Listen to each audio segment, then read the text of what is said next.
Hello, I'm Adrian, and today I want to talk about the guitar playing of Andy Gill, who is the guitar player in the legendary post-punk band Gang of Four and the man behind many an angry and angular guitar riff.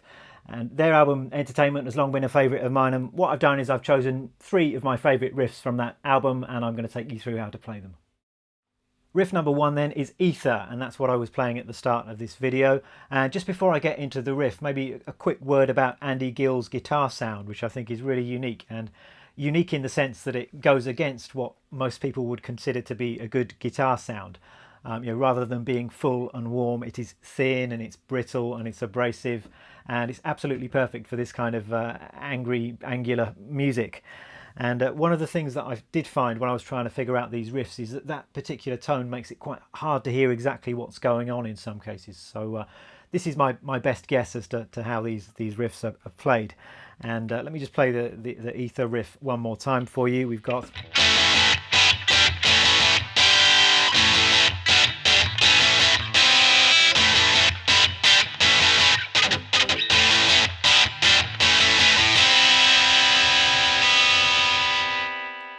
So we're starting off with an A chord. That's just an open A string, and then I'm using my index finger to bar, 2nd fret on the D, G and B, and I'm playing that 3 times. Then I've got some open strings. I think I'm playing the open D, G and B, possibly the high E is coming through as well. And then I'm fretting the 3rd fret on the B and the high E, and I'm playing the open D and G at the same time. So it's that kind of chord, kind of a partial G chord, I suppose. And then I'm back to the A chord again 3 more times. So and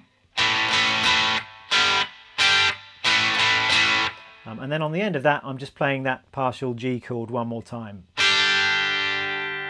That's the first time through of the riff.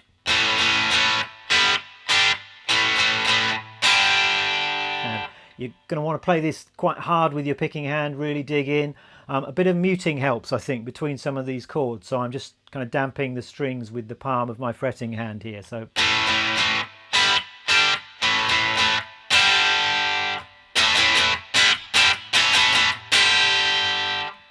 that's the first time through the riff, and then it's repeated 4 times, I think, at the start of the song. And the only thing that differs is what's going on at the very end. So the first time through is this.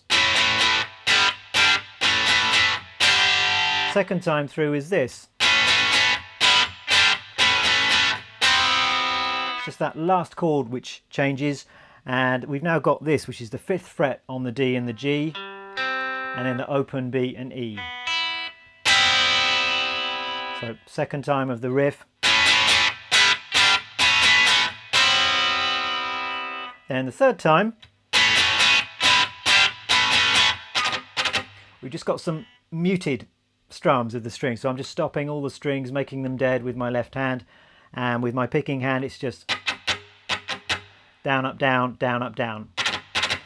Play quite fast, so you're going to need to just keep a really loose picking hand, stay nice and relaxed to get that even, I think. And then last time through the riff goes back up to that 5th fret shape there with the open strings. So all of that put together. Now I'll just turn up my volume actually.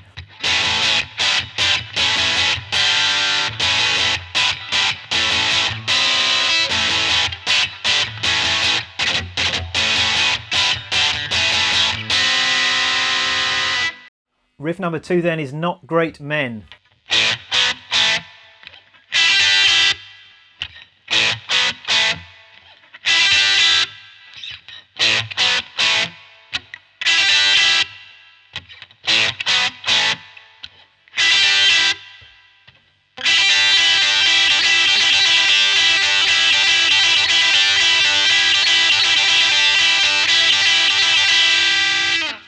And this one starts off in a similar way actually. We've got this A chord here, so open A string, and then 2nd fret on the D, G, and maybe on the B as well.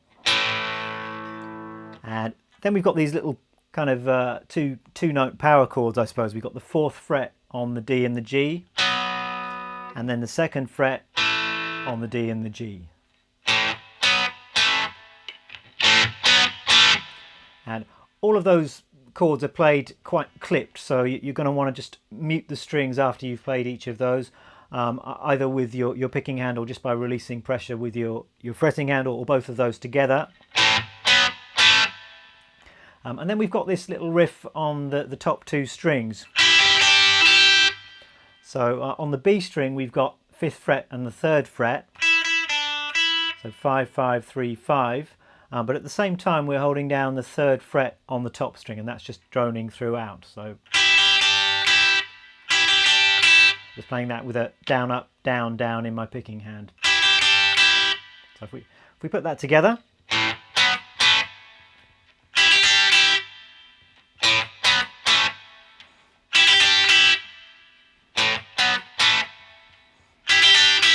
Something like that. Was actually in two minds as to exactly what that first chord was. I did at first think it was perhaps this, the 4th fret on the A and the D, which kind of sounds right, but I'm not sure that's what's going on the record. I think the bass is playing an F sharp there, but Andy Gill is actually just playing this A chord, and that seemed to be what he was doing in some live videos that I checked out as well. But again, not absolutely sure there, but that's the first part of this riff. And then we just go into some more of this riff on the top two strings. So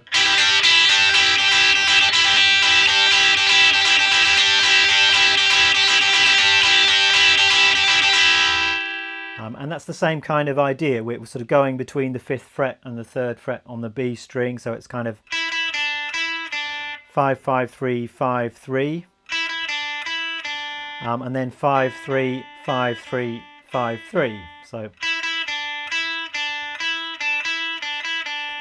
and whilst you're doing that, you're just playing and holding down the 3rd fret on the top string as well. So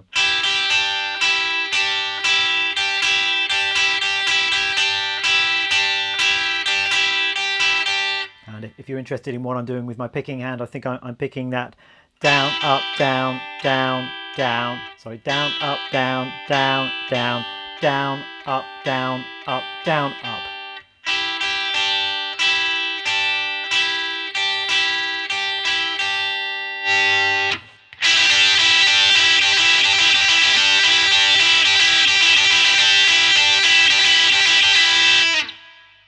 Riff number 3 then is a classic, Damaged Goods, probably Gang of Four's most well-known song. The riff is great, it goes something like this.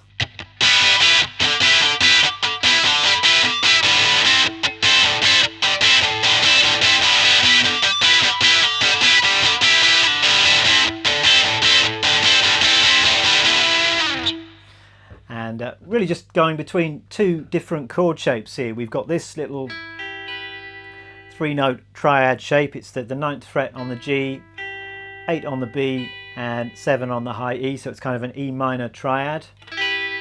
And then we're moving down to this another triad shape here. It's the 5th fret on the G, B, and the E string, so it's a kind of A minor triad, although the bass is playing a C at this point. Creates that kind of a C6 sound, I suppose. So just going between those two shapes. At the very top of the song, the bass plays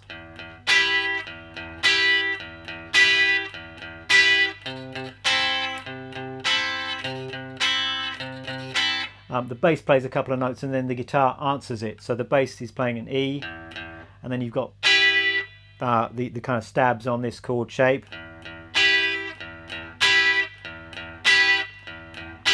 And then the bass moves to C, and we're switching to this 5th fret shape. Then we're into the riff proper.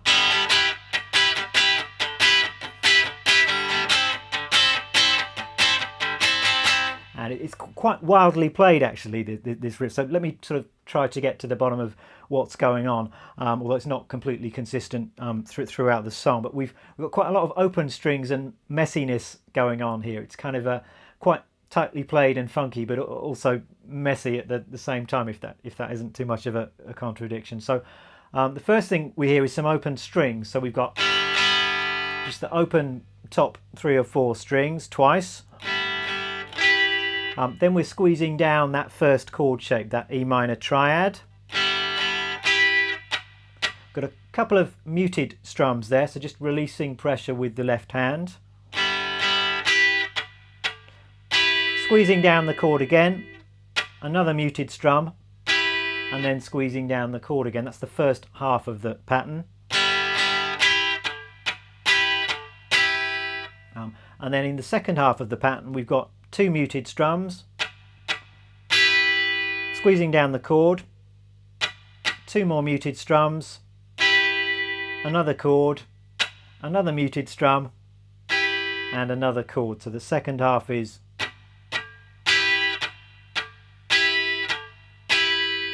and if I put all of that together slowly, we've got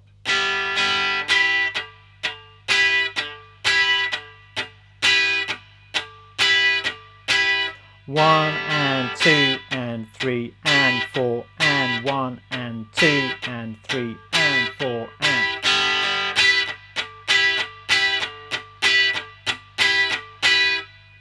and then it's really just the same thing, except we're moving down to this 5th fret shape, so exactly the same thing with the open strings at the start.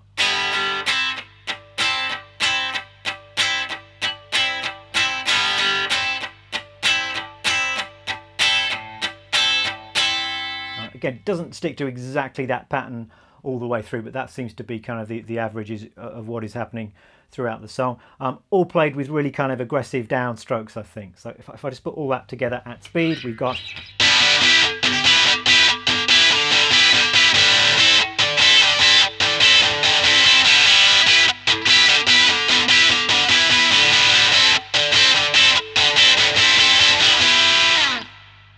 Well, that's it for this lesson. I hope you have some fun learning to play these riffs. Don't forget to dial in the most obnoxious and abrasive guitar sound possible when you're practicing them. And take care, and I hope to see you again for some more of this kind of thing very soon. Bye-bye.